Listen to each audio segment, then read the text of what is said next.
Have you ever felt like you were trying to live multiple lives at the same time? Have you ever found yourself torn between 1,000 passions, dreams, and projects, not knowing where to start? And deep down, that nagging voice asks, am I wasting my potential? Leonardo da Vinci, the greatest genius of the Renaissance, was a painter, inventor, scientist, and writer. He left us with an undeniable legacy, the idea that being a Renaissance man, someone who masters multiple fields, is not only possible but also inspiring. But here's a provocative question. In today's fast-paced world, with deadlines, social media, and the pressure to be productive, is it still possible to be a modern-day Da Vinci? We live in an era that screams for specialization. The market demands that you be the best at one thing and fast. But what if you're someone who loves to write, wants to learn how to play guitar, dreams of starting your own business, and still feels the urge to dive deep into philosophy? The fear of falling behind, of being a jack of all trades, master of none, can feel suffocating. The truth is, if you feel that restlessness,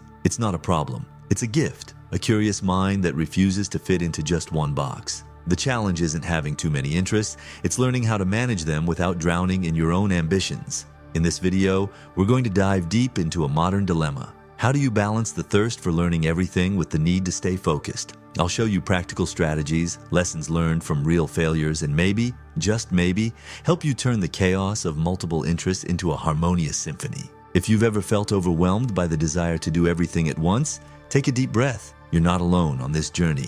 And I'm here to show you that finding balance is possible. Picture yourself at a grand feast, a table overflowing with the most diverse and delicious dishes. You're hungry for everything, a little bit of philosophy here, a touch of music there, a generous serving of entrepreneurship, and why not, a sprinkle of graphic design. But as you try to taste it all, something strange happens. You leave the table without feeling truly satisfied, and then the frustration creeps in. Am I wasting my time? Am I not going deep enough into anything? We live in an era that glorifies specialization. From an early age, we're taught to choose a path, to define ourselves by a title: engineer, doctor, lawyer, designer. The logic is simple. The more you specialize, the greater your chances of being seen as an authority and achieving success. But what if that logic doesn't work for you? What if you're the kind of person who's interested in science, literature, sports, technology, all at the same time? The truth is, the modern world, with its relentless push for efficiency, rarely acknowledges the value of generalists,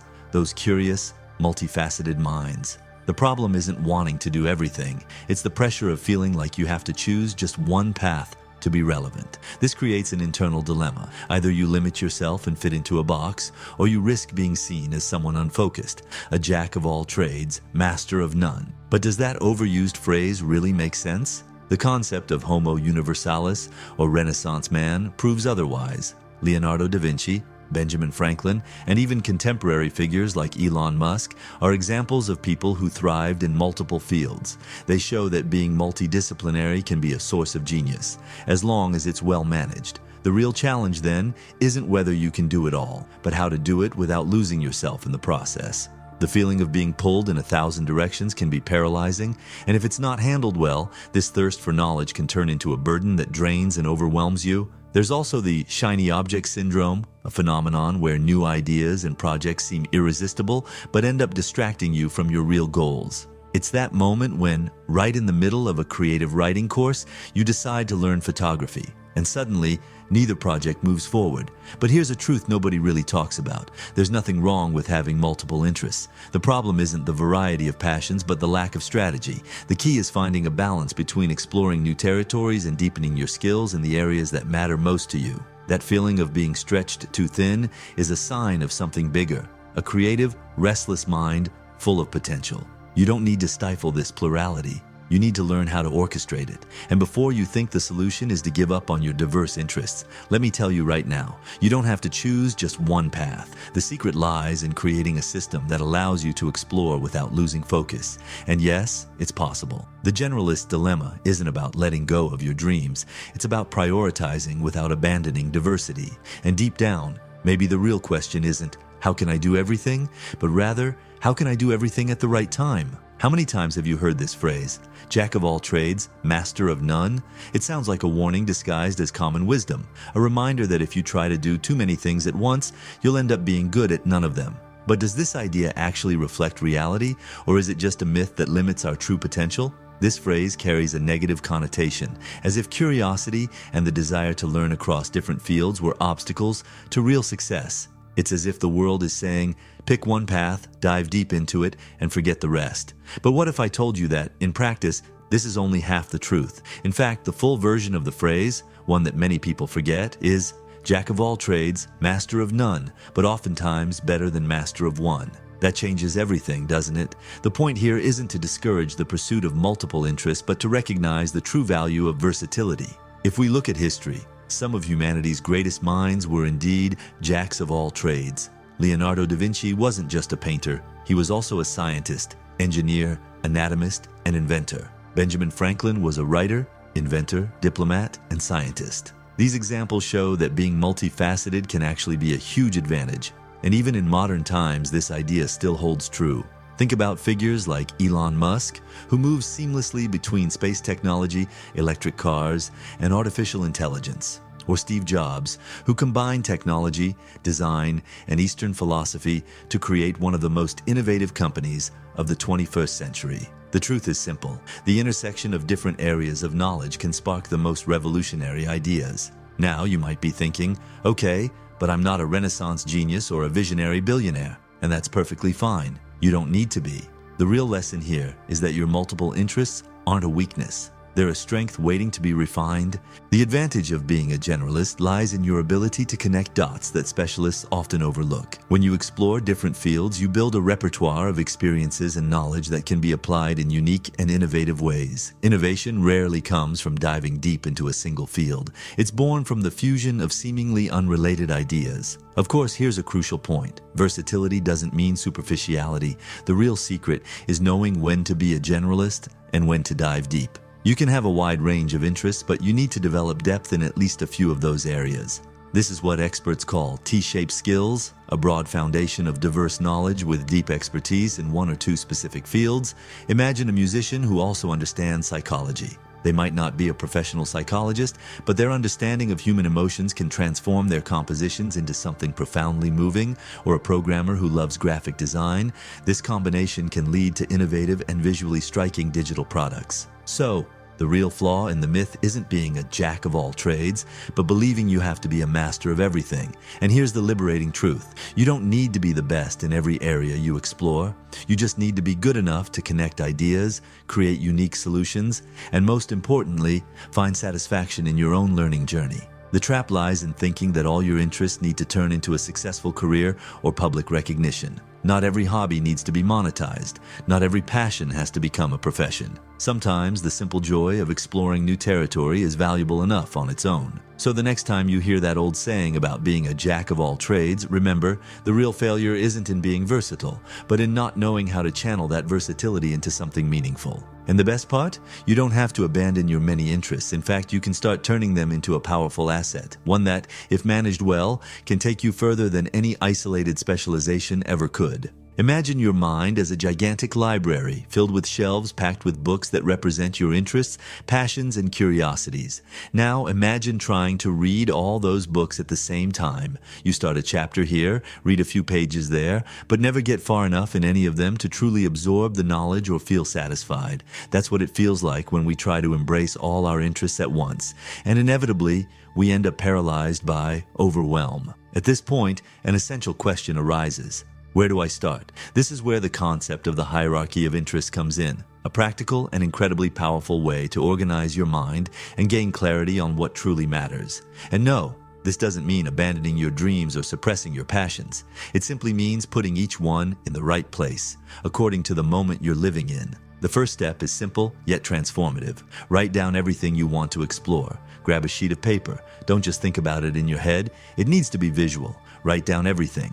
Hobbies, skills you want to learn, projects you dream of bringing to life. It might seem trivial, but just seeing your interests on paper brings unexpected clarity. Now, with that list in hand, here comes the real challenge, setting priorities. To do this, ask yourself this question for each item. How essential is this activity for me at this moment in my life? Here, you need to be brutally honest. Some passions run so deep that they can't be ignored. Those should be at the very top of your hierarchy. These are the activities that, if left behind, would make you feel like something inside you is incomplete. It could be writing, music, developing a personal project, or even engaging in physical activity that's essential for your well-being. Next, in the middle section of the list, place the interests that are important but not essential right now. These are areas where you can allow yourself a more casual involvement, exploring them when you have time or when the opportunity arises. And finally, at the bottom of the hierarchy are those interests that, while intriguing, don't require your attention at the moment. This doesn't mean you'll never explore them. It just means that for now, they can wait. This prioritization isn't just about helping you focus more. It works as a mental clarity map, showing you where to invest your time and energy to achieve real results. After all, the biggest trap for those with many interests isn't a lack of talent, it's a lack of direction. Now, with this list in hand, comes the second step, choosing your practical priorities. Here, it's important to ask yourself, which of these interests can be integrated into my daily life, and which ones require a bigger commitment and deserve dedicated space on my calendar? For example, if your number one passion is writing, maybe it's time to set aside specific time blocks during your week for it. On the other hand, a hobby like playing the guitar, while still important to you, can be reserved for moments of relaxation without the pressure of becoming a main priority. This process also helps ease the anxiety of feeling like you're not doing everything.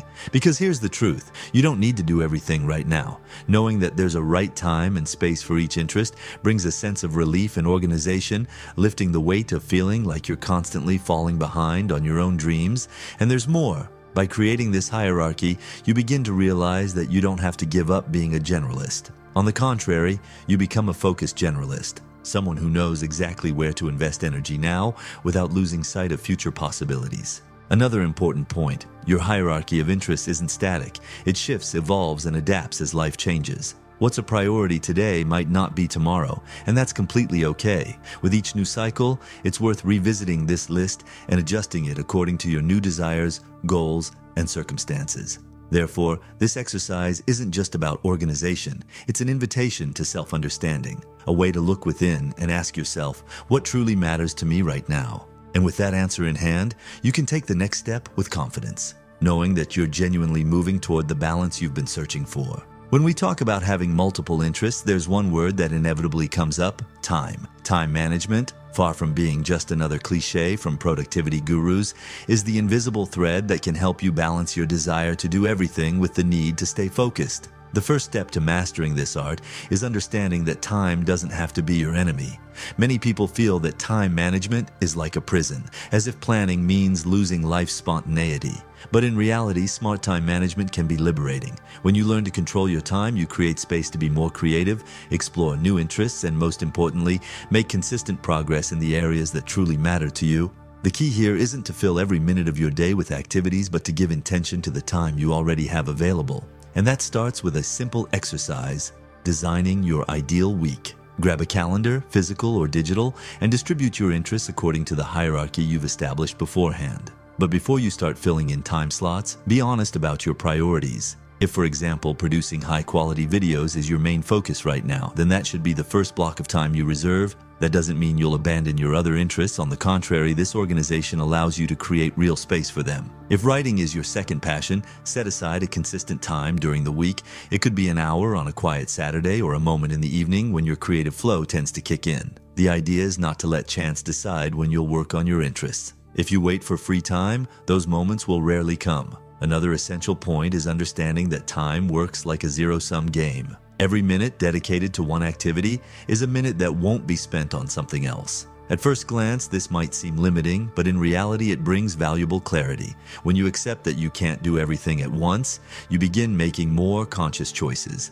And as hard as it may be, sometimes you'll have to put certain interests on hold, not out of surrender, but out of strategy. But what about the fear of missing out? What if the opportunity never comes back? This is where perspective shifts. Time management isn't about sacrificing your dreams. It's about organizing your passions into phases. You can decide that now is the time to focus on improving your writing, but that doesn't mean you can't dedicate yourself more intensely to photography, playing guitar, or a new creative project in the future. Life moves in cycles, and recognizing which cycle you're in is one of the most powerful skills you can develop. A well-planned routine also needs to be flexible. It's important to leave room for the unexpected, those moments when a new idea comes out of nowhere and inspires you to dive into something completely different. And that's okay. The goal of time management isn't to stifle your creativity, but to ensure your priorities align with your actions. If you need to stray from the plan for a while, do it consciously, fully aware of what you're setting aside in the moment. A powerful tool in this process is the concept of time blocking. Instead of thinking about isolated tasks, organize your interests into blocks of activities. If you want to improve your writing, for example, set aside a 2-hour block on a specific day to focus solely on that. And during that time, eliminate distractions. No social media, no emails, no interruptions.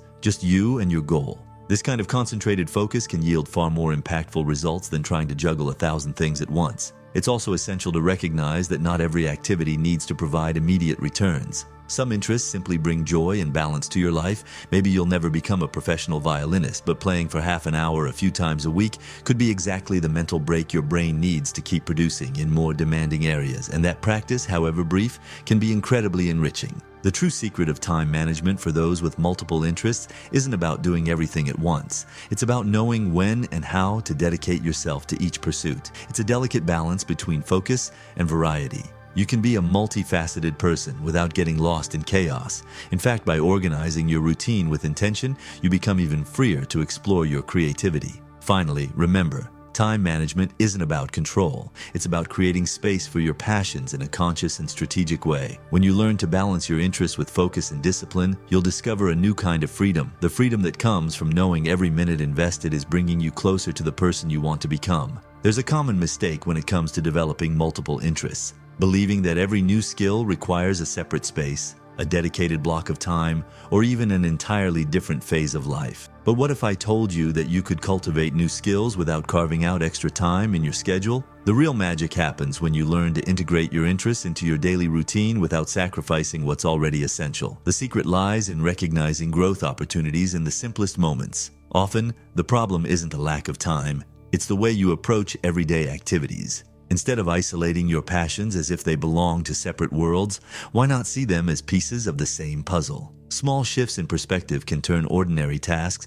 into valuable chances for development. Imagine someone who loves to write but feels there's no time for it. A practical way to integrate this passion would be to turn simple emails or daily messages into mini creative writing exercises. Over time, this simple habit of paying closer attention to words can sharpen writing skills without having to find time to sit down and write. Or think about someone who wants to develop leadership skills but doesn't hold a management position. That person can apply leadership principles in small workplace interactions, offering support to colleagues, taking responsibility for collaborative projects, or even organizing group activities. The key is to find ways to practice what you want to learn within the routine you already have. Another practical example comes from something as basic as cooking. You can treat this daily task as a boring obligation, or you can turn it into an opportunity to develop a new skill. Learning new recipes, exploring different cooking techniques, or diving deeper into nutrition can transform a simple chore into a moment of creativity and learning. The best part? It doesn't require a single extra minute of your day. This philosophy of integrating skills into daily life also applies to physical activities. If you want to develop greater focus and discipline, every workout can be seen as an opportunity to strengthen not just your body, but also your mind. Playing sports, for example, can be a space to cultivate patience, resilience, and perseverance, qualities that extend far beyond the physical activity itself. The core of this approach lies in the concept of incidental learning, the kind that happens naturally as you go about your daily activities. It's not about adding more tasks to your already packed schedule, but rather about extracting more value from what you're already doing. This integration turns every moment into an opportunity, every task into fertile ground for personal growth. But of course, this doesn't mean you should turn your life into a disguised productivity marathon. Balance is essential. The idea isn't to overwhelm your mind with the obligation to learn all the time, but to allow learning to happen naturally and effortlessly. When this mindset becomes part of your daily life, developing new skills stops feeling like a burden and starts to feel like an organic process. Moreover, this integration brings a powerful side effect, a constant sense of accomplishment. Instead of waiting for big achievements or moments of euphoria, you start finding small victories every day. And those small victories fuel your motivation, creating a virtuous cycle of progress and satisfaction. It's important to understand that true mastery doesn't come from grand, isolated efforts, but from small, consistent actions over time. And when you learn to integrate your passions into your routine, you realize that personal development doesn't have to feel forced. It can be light, natural, and above all, enjoyable. This approach also challenges the idea that you need to be perfect at everything you do. Playing guitar for 30 minutes, even if you're not an expert, is still better than not practicing at all. Writing a short paragraph every day can, over time, turn into a book. The secret lies in accepting that progress, no matter how small, is still progress. Integrating skills into your daily life not only eliminates the stress of doing everything at once, but also creates a sense of purpose in every small action. And when you begin to see your growth happen naturally without sacrificing your well-being or peace of mind, you realize that true balance isn't about doing less, but about doing better with what you already do. In the end, integrating your interests into your routine isn't about finding more time. It's about finding meaning in the time you already have. It's in that space between the ordinary and the extraordinary where true growth resides. The real challenge of having multiple interests isn't starting something new, it's staying focused when the initial excitement fades. At first, everything feels easy, excitement runs wild, ideas flow effortlessly, and every small victory feels like a sign that you're on the right track. But inevitably, there comes a point when things stop being fun. That's when frustration kicks in, and you fall into a dangerous cycle. You start, get excited, lose steam, and give up. This cycle is known as the Valley of Despair, that moment when the novelty wears off and the effort needed to move forward starts to weigh heavily. This is where many people quit and move on to the next shiny interest, restarting the cycle without ever gaining real depth in any area. But the truth is simple. True fulfillment lies on the other side of difficulty. Overcoming this barrier takes more than just discipline. It requires understanding that real growth happens precisely when things become challenging. Every interest you pursue, every new skill you choose to explore, follows a natural cycle. At first, it's all excitement, what's known as uninformed optimism. You feel unstoppable, full of energy and confidence. But eventually, reality sets in. The first challenges appear, and you start to realize the journey won't be as easy as you imagined. This is the moment of informed pessimism, when you finally understand the true effort needed to grow. If you can hold on and not quit here, you'll enter the hardest stage, the Valley of Despair. This is where giving up seems like the best option, and it's exactly where most people stop. But what if I told you that crossing that valley is the secret to becoming a true master of your own journey? Frustration, as painful as it feels, isn't a sign of failure. It's an indication that you're entering uncharted territory where true transformation happens. What separates those who move forward from those who quit isn't talent or luck.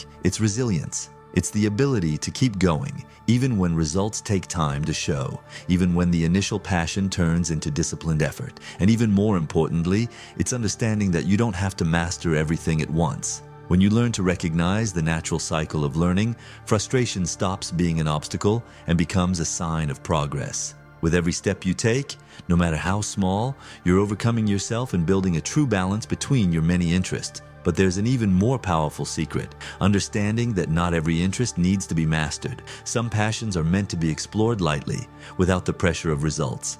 Maybe your guitar doesn't need to be perfectly tuned with every chord, and that's okay. Maybe that book you started writing doesn't need to be published, at least not right now. True balance lies in recognizing the role each interest should play in your life. The key is accepting that your journey doesn't have to be linear. There will be moments when one interest takes center stage, while others fade into the background. That's not failure, it's strategy. Life moves in cycles, and learning to respect those cycles is essential to maintaining your mental and emotional well-being while you chase your many dreams. It's also important to understand that time is on your side. No, you don't have to accomplish everything right now. The idea that you must master all your passions as quickly as possible is a modern trap. Life is long, and if it's generous, it will give you years, even decades, to explore each of those passions at your own pace. Remember, too, that perfectionism is a silent enemy. The pressure to do everything flawlessly can be paralyzing. Instead of chasing perfection, focus on consistent progress. Every small step forward, no matter how insignificant it may seem,